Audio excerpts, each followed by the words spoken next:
Bəli, mən görgüsüzəm. Ümumiyyətlə görməyə nə edirsiniz siz? Göstərməyə nə edirsiniz siz? Kimdir o? Deməli biri deyir ki, orada yazır.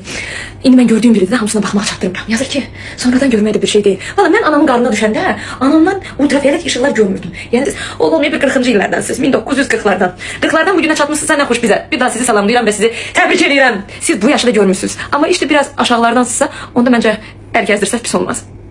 Yəni devam edirəm, soyuna. Soyunum qoy biraz da geyinim. Bu həyatda bilməməyə, görməməyə ayıb deyil. Görüb götürməməyə ayıbdır.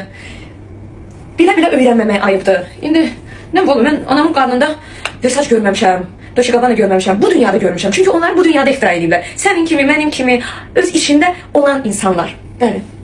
İşim varsa ya. En azından olsaydı burnum burada olmazdı. Başın üzerine karşı. Affedersiniz, ben bir çorap kadınıyım. Görünme, gerçekten. Sende var. Məktəb kalbakalarımı giyindim, beğendiniz.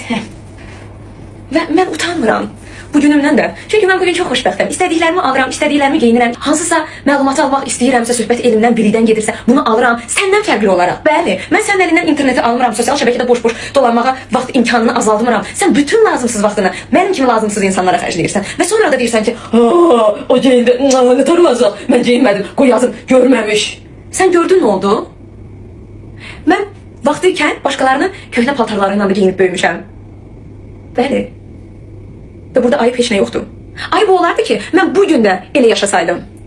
Və sənin kimi başqalarının həyatına müdaxilə eləsəydim. Şam verim tutursan, evdə çoxdur, mən şamları sevirəm. Qaşlarım! Qayıtdım videonun əvvəlinə. Bunu görürsən, sehirli qutu, ilahi, insana nə qədər xoşbəxtçilik bəxş edir bir dənə qutu. Bir bilsən nə qədər. Mən mürəbbəyə də sevinən insanam, mən bir qələmə də sevinən insanam. Əlbəttə ki, bu qutu mənim özgüvənim yerindədirsə, biraz da onu artırırsa, burada nə var ki? Amma səni cırnadırsa, burada çox şey var və mənə bu ləzzət edir desəm. Hətta belə çevirsən, ay ilahi, bunu görmədiniz, göstərmədim, qiymətimi bilmədiniz desəm, nə olacaq ki? Nə olacaq? İçin göstəreyim. Göstərim cırıldan olar ki. Mən belə cırılım, sən də orada cırılım. İlahi, məni qudurt. Pasportu çıxırıyam.